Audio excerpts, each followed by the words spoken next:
Enzo Recto, kalaban ang katiwalian at kasinungalingan, kakampi sa katotohanan at kabutihan.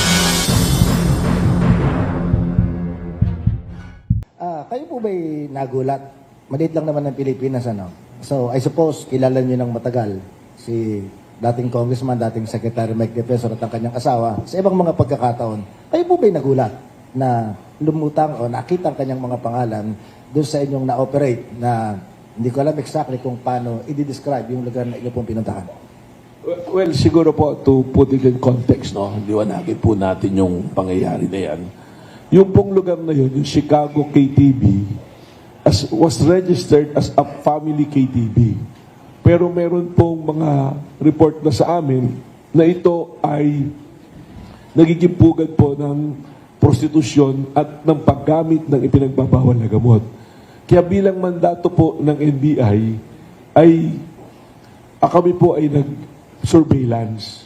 For 3 weeks we are doing a surveillance doon sa lugar na yon. Nagpadala kami ng mga assets namin to personally check kung meron ng mga nangyayari na gano'n.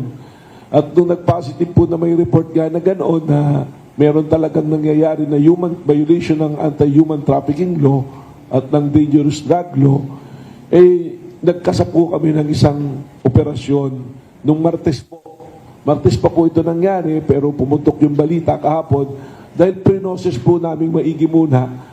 Kasi ang nangyayari po niyan, pag kami may naging nahuli, mapapansin po ninyo, hindi namin inire-report kagad dyan hanggat hindi po namin na-inquest yung mga personalidad na involved. At ganoon nga po nangyari, nung pumasok po kami doon sa lugar, si TV, doon po sa Cliff Point Square, ang tawag dyan, nakita namin that there are 54 individuals na victims po ng human trafficking.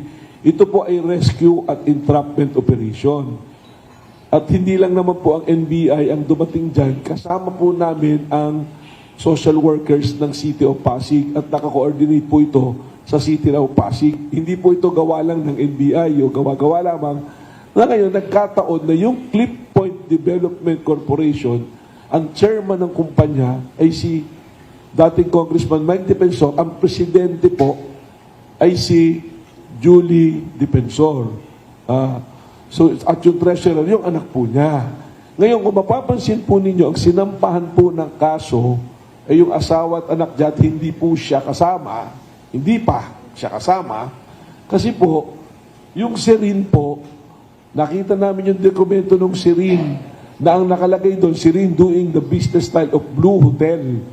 Sapagkat yung Serene, ang presidente at chairman po ay yung asawa ni Congressman Mike Defensor at yung treasurer, yung anak po niya. Meron pong lease contract nga sila doon sa Chicago KTV. Nung tinignan namin po yung mga opisyal at treasurer rito ng Chicago KTV, Cherry Del Rosario, ay incorporator din nung Cliff Point. Meron pong gano'n, may sanga-sanga na interlocking directors, owners, and officers. Ang malinaw po, nung pumasok kami doon sa KTV, malinaw na meron pong nangyayari na sexual trade that qualifies human trafficking. Paano po ba nangyayari yung human trafficking? 3 elemento po yan. Yung pong tinatawag dyan, yung act, yung pong motive yan, ang sinasabi, at yung purpose. Paano po ginagawa? Recruitment. So para po hindi na natin palawigin, recruitment. Sabihin, nag-recruit ako ng mga kababaihan, magtrabaho kayo rito sa aming KTV na ang tawag na ngayon, hindi na po GRO, Customer, CCA na Customer Care Assistant. Upgrade na po. Ano po? So recruitment, first element. Second element po, yung may pananakot ba, pamimilit, yun po yung sinasabi ni Congressman Mike Defensor. Wala namang pilitan dyan eh.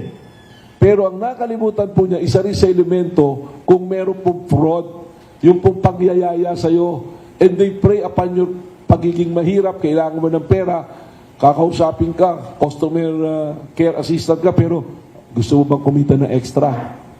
O meron tayong bisita rito, may gusto sa'yo eh. Kasama po yun na element. Hindi pong pilitan lang, uy, makipagtali ka dyan sa lalaki na yan. Kasama po na element yun. At ano po ang ending, ang purpose? sexual exploitation, prostitution. Tatlong elemento ng human trafficking, pasok po. So meron po, hindi po ba? Saan nangyari? Doon po sa KTB na Chicago, na tama po. May lease contract with Serin Development Corporation. Yun po yung sa ground floor. Nung pinasok po namin dyan, merong hagdanan papuntang second floor at nung umakyat kami, yun na po yung Blue Hotel na pinapatakbo ng Serin Corporation na ang presidente at chairman ay ang asawa niya at ang treasurer yung anak niya. Anong sabi po ni Mike Defensor doon sa interview niya kagabi doon sa isang istasyon? Matagal nang hininto yan, 2019 na. Pero nung tinanong, sino pinagpasan, hindi nila masabi. Kasi nungalingan po. Hawak ko po ang dokumento, ang lease contract was signed 2025, ang nakapirma, asawa po niya. At ang business permit po nila sa Pasig, si Rin pa rin, for 2026. Sino po kayo na nagsisinungaling?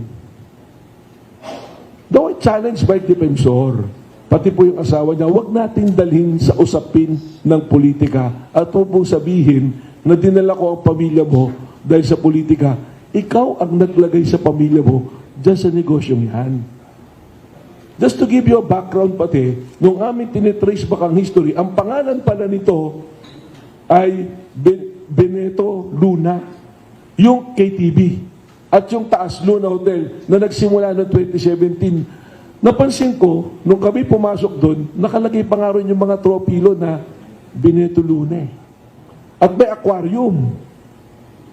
So, all the elements of human trafficking was there. Ngayon, ito po ba'y politika?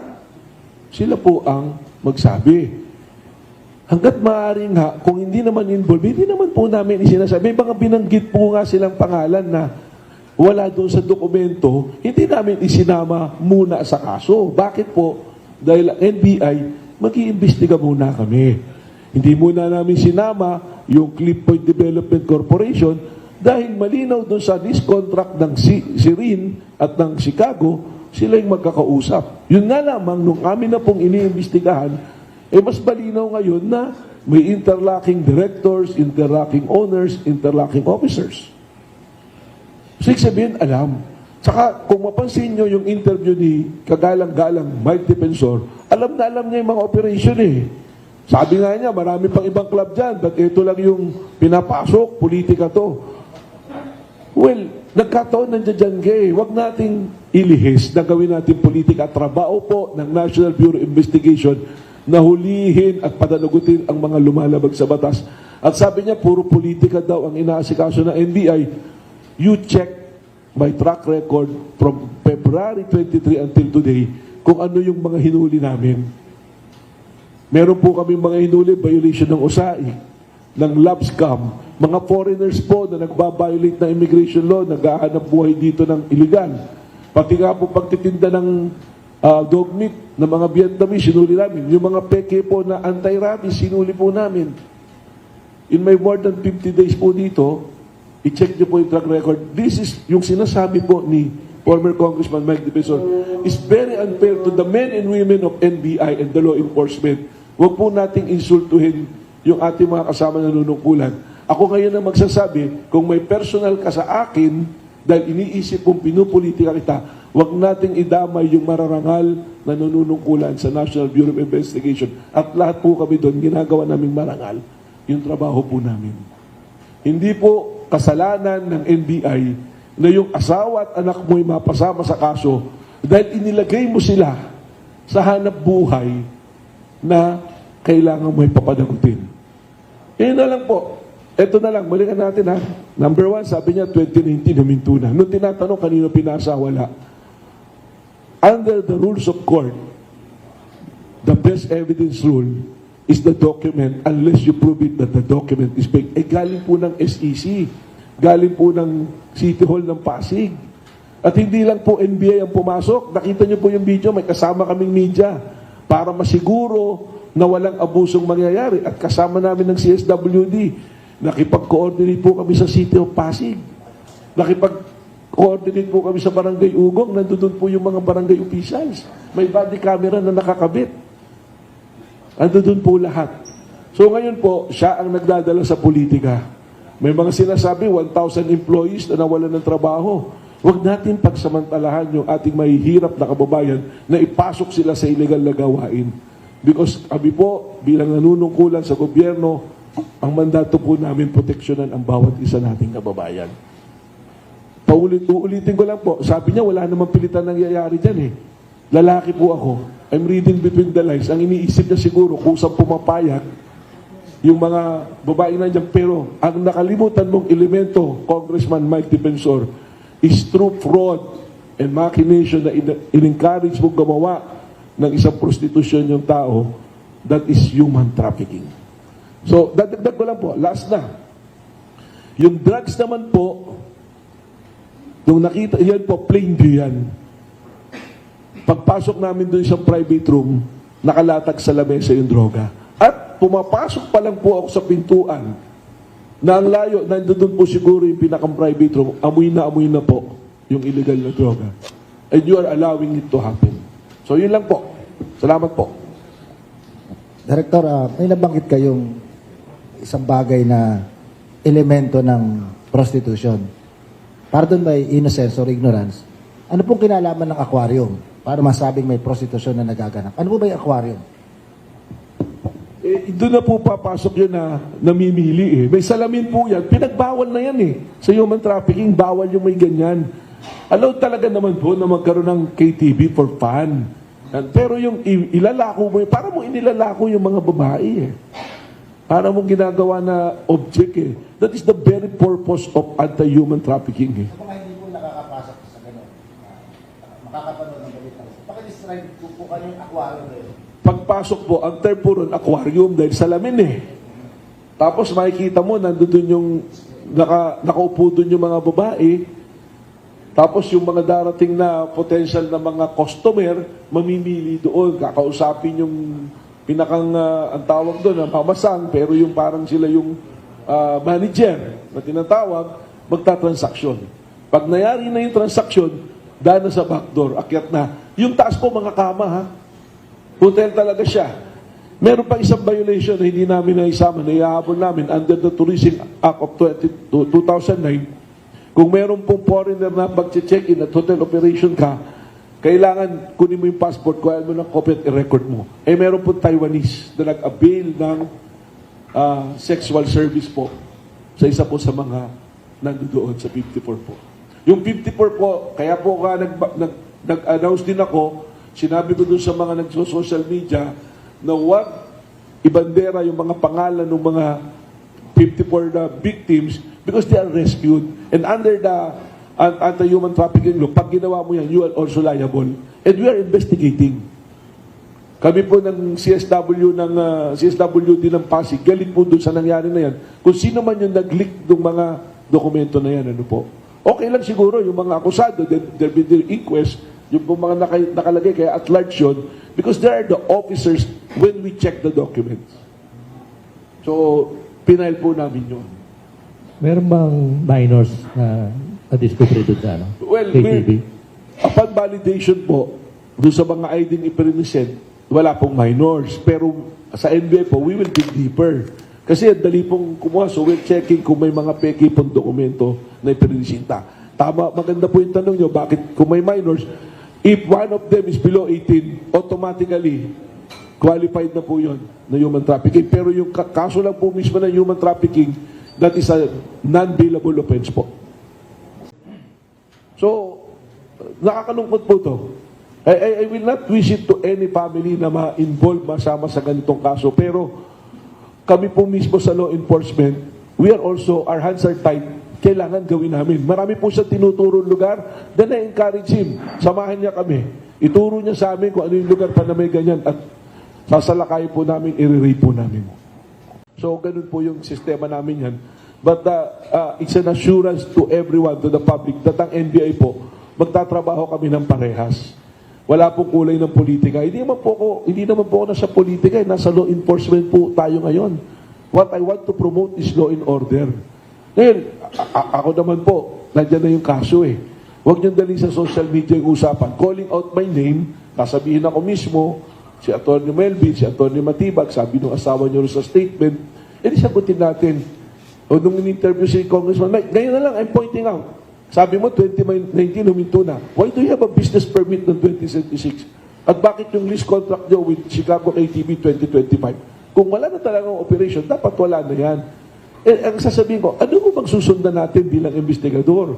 Congressman, alam din nila yan. Nasusundan natin. Dokumento. Kung ano yung nangyari. So, isa lang po natin. May nangyari, hindi naman niya tinanggi na merong nangyari prostitution na naganap. Ang sabi lang niya, walang pilitan.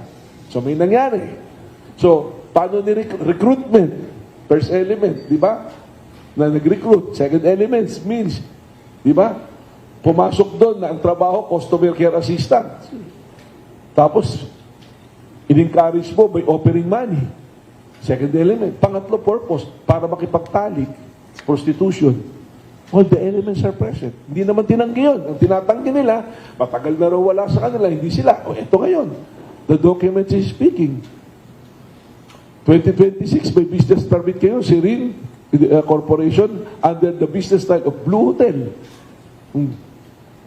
So, paano ngayon? I think that the case is clear.